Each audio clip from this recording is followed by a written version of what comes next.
अजंता के रास्ते ऋषिकेश से आने वाली जोधपुर के रास्ते बाड़मेर को जाने वाली गाड़ी संख्या 1488 Rishikesh Barmer express platform number 1 पर आ रही है।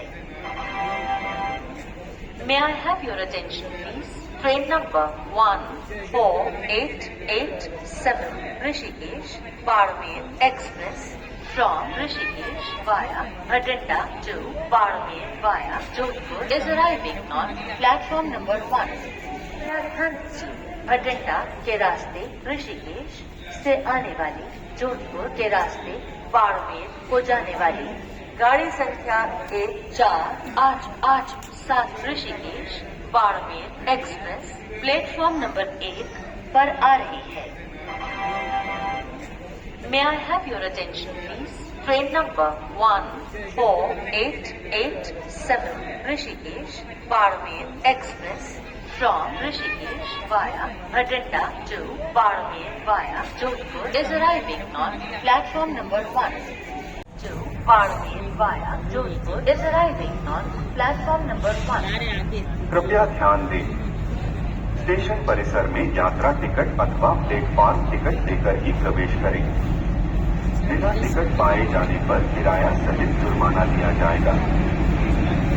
Note that entry into the station premises should be done with a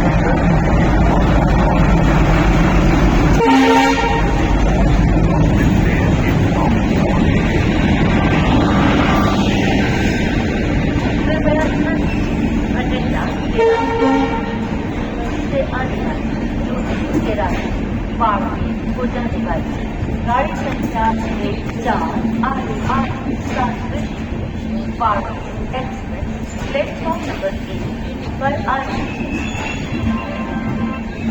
May I have your attention?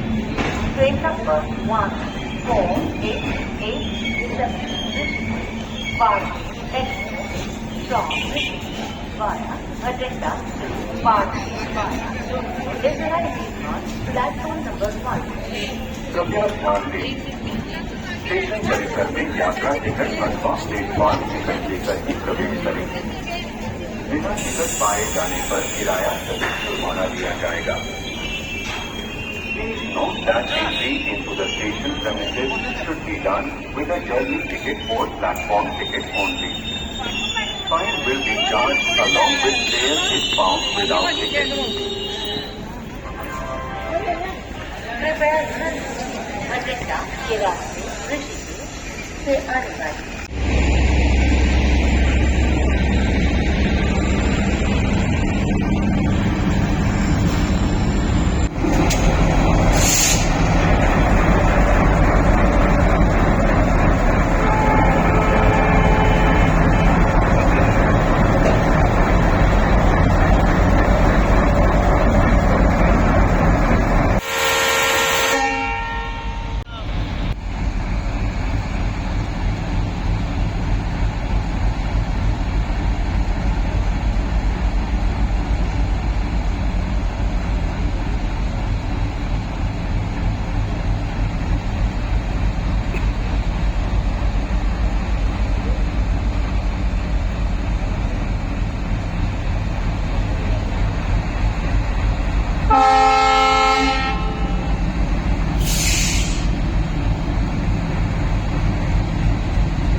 अब एल्को लोकोमोटिव को घोषित किया जाएगा कंडम।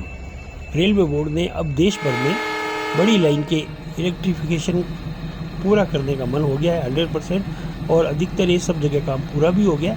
इसलिए बोर्ड ने कहा कि एल्को लोकोमोटिव चाहे जब भी बने हो उन्हें कंडम किया जाना ही निश्चित करना है। रेलवे में रोलिंग स्टॉक को कंडम घोषित करने का मतलब है कि वह यूजलेस है। उस चीज़ में जो भी काम की चीज़ हो उसे निकाल कर कबाड़ के भाव बेच दिया जाता है। आमतौर पर रेलवे में डीजल इंजन की उम्र 40 साल होती है, लेकिन इस मामले में अब जो 10 से 15 साल पुराने इंजन भी कंडम कर दिए जाएंगे। और ये सर्कुलर है जिसके बाद जो इसके बारे में पूरी डिटेल दे रहा है। तो दोस्तों, ये जो आपको इंजन दिख रहे हैं बहुत थोड़े से मेहमान हैं। अंतिम दिनों में हमारे को दृश्यावलोकन हो रहे हैं और हम इसका वीडियो बना रहे हैं। आने वाली पीढ़ियों को ये दृश्य देखने को नहीं मिलेंगे, ना ही इसकी आवाज़ सुनने को मिलेगी। तो लीजिए इसका आनंद। नमस्ते दोस्तों, ये डीजल इंजन तो आप सबने देखा होगा। ये डीजल इंजन में WDM-2 के नाम से जाना जाता था। ये अभी तक का सबसे सफल इंजन माना जाता है। लेकिन अब ये इंजन जो आप देख रहे हैं, इस तरह के सभी इंजन एक इतिहास बनने जा रहे हैं। सबको स्क्रैप किया जा रहा है। रेल मंत्रालय ने तय किया है कि आने वाले दिनों में बड़ी लाइन पर सिर्फ इलेक्ट्रिक इंजन ही चलेंगे और डीजल इंजन सब बंद कर दिए जाएंगे। इसके लिए सब रोड गेज के अंदर चलने वाले सभी डीजल इंजन को बंद किया जाएगा। और चूँकि इलेक्ट्रिफिकेशन बहुत तेज़ गति से हो रहा है, 98% तक तो हो चुका है, 100% होने वाला है। और उसके बाद इन डीजल इंजनों को हमेशा के लिए विदाई दे दी जाएगी, स्क्रैप कर दिया जाएगा।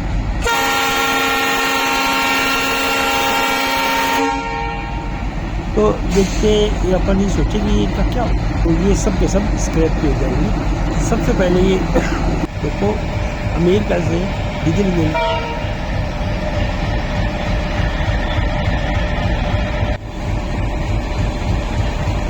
अमेरिका से आए इन डीजल इंजन ने उस समय भारत में हंगामा मचा दिया था, जब भारत में स्टीम इंजन बेहद कम गति से दौड़ा करते थे, जबकि डीजल इंजन की गति 120 किलोमीटर प्रति घंटे की थी। इन इंजनों की शक्ति भी 2500 हॉर्स पावर से भी ज़्यादा थी, मतलब स्टीम इंजन से दुगना शक्तिशाली। इन इंजनों की विशेषता को देखते हुए ये माना गया कि इन्हें यहीं बनाया जाए, यानी आयात पर निर्भरता को कम किया जाए। और इसके लिए विदेशी तकनीक का ट्रांसफ़र ऑफ टेक्नोलॉजी के द्वारा इसका एक ही उपाय सुझाया गया कि इसको ट्रांसफ़र ऑफ टेक्नोलॉजी के द्वारा इंडिया में ही बनाया जाए। जब ट्रांसफ़र ऑफ टेक्नोलॉजी की बात उठी तो EMD मतलब इलेक्ट्रोमोटिव इंजन ने ये बात टेक्नोलॉजी ऑफ ट्रांसफ़र की बात ठुकरा दी।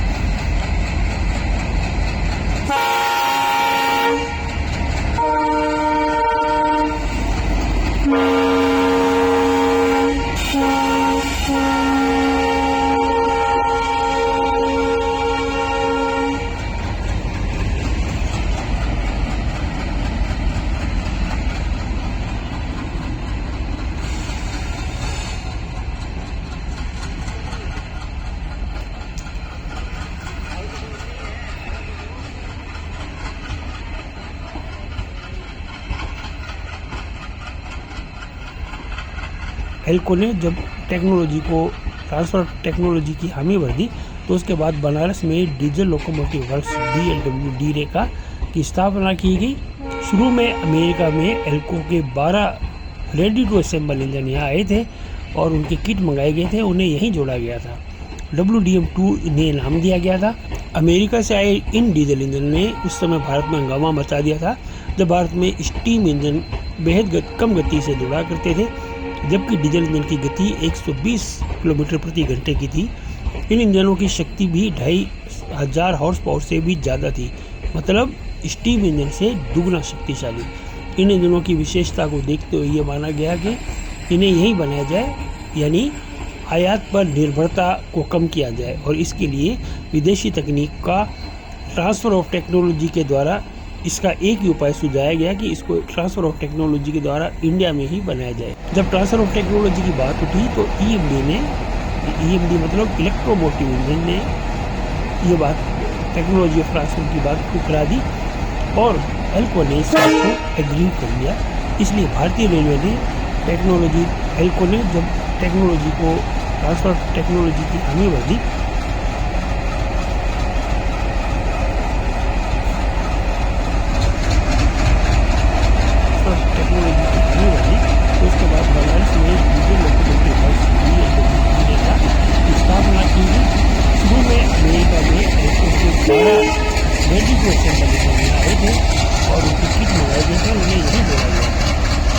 WDM-2 इन्हें नाम दिया गया था। 1960 के दशक में ये इंजन इंडिया में आए थे। भारत में डीजल इंजन का इतिहास 1960 के दशक में शुरू होता है। उस समय देश की जनसंख्या बढ़ रही थी, इसलिए रेलगाड़ी को चलाने की भी अधिक आवश्यकता थी, लंबी रेलगाड़ियाँ चलाने की। स्टीम इंजन ज़्यादा डिब्बे तेज़ी से नहीं खींच पाते थे, इसलिए डीजल इंजन लाने का मन बना लिया गया। उस समय प्रायोगिक तौर पर अमेरिका से 80 डीजल इंजन मंगाए गए। इनमें से 40 अमेरिकन लोकोमोटिव कंपनी एल्को लोको के थे और 40 ही इलेक्ट्रोमोटिव डीजल लोको के थे, यानी कि EMD कंपनी के थे। WDM-2 ने कमाल कर दिया था, क्योंकि भारत में जब एल्को लोको का निर्माण हुआ तो उसने कमाल कर दिया। ये स्टीम इंजन के मुकाबले में बेहद रिलायबल थे और इंजन का मेंटेनेंस भी बहुत ही आसान था और चलाना भी आसान था। इसमें सबसे अच्छी बात थी कि इसका ऑपरेशन बेहद सिंपल था। इसमें 2600 हॉर्स पावर की शक्ति थी, जो कि यात्रियों से भरी हुई गाड़ी 9 डिब्बे की ट्रेन को 120 किलोमीटर की प्रति घंटे की रफ्तार से दौड़ा सकती थी। यदि ज़्यादा लंबी रेलगाड़ी चलानी हो तो 2 इंजन जोड़ दिए जाते थे, फिर 22 डिब्बे तक की गाड़ी ये इंजन खींच लेती थी। इस समय हावड़ा से नई दिल्ली के बीच चलने वाली मेन लाइन पर चलने वाली डीलक्स एक्सप्रेस में WDM-2 के 2 इंजन लगाए जाते थे, ट्विन एल को सिंक्रोनाइज करके। ये इंजन 22 डिब्बे के डीलक्स एक्सप्रेस को 120 किलोमीटर की रफ्तार से दौड़ा लेते थे। ये इंजन इतने सफल हुए कि 1990 के दशक तक इनका ही निर्माण होता रहा। अभी तक इस रेलवे में सबसे ज़्यादा यही डीजल इंजन आपको दिखाई देते हैं। पर अब बेहद अफसोस की बात है कि एल्को लोकोमोटिव, जो कि 2600 हॉर्स पावर के इंजन से तकनीक से बने थे, इन्होंने इसको भारतीय इंजीनियरों ने इसकी क्षमता में और सुधार किया और सुधार के बाद WDM-3A, WDM-3C, WDM-3D नंबर आया और इनकी शक्ति बढ़कर 3100 से लेकर 3900 हॉर्स पावर तक हो गई। मतलब ज़्यादा डीजल खींचने वाली अकेला इंजन इसको पर्याप्त होता था। एल्को लोको में लेटेस्ट इंजन WDM-3D रहा। इसमें माइक्रो प्रोसेसर भी लगाया गया था ताकि इंजन पर ट्रेन का बेहद कंट्रोल हो सके। चढ़ाई पर ग्रेडियंट पर कभी कभी इंजन के पहिए स्लिप करने लगते थे। शुरुआती दौरान टाइम के अंदर इंजनों में इसका पता ड्राइवर को नहीं लगता था, लेकिन माइक्रो प्रोसेसर लगे होने के कारण ये ड्राइवर को भी इसकी जानकारी मिल जाती थी। इस इंजन के ड्राइवर कैब को भी बेहतर किया गया।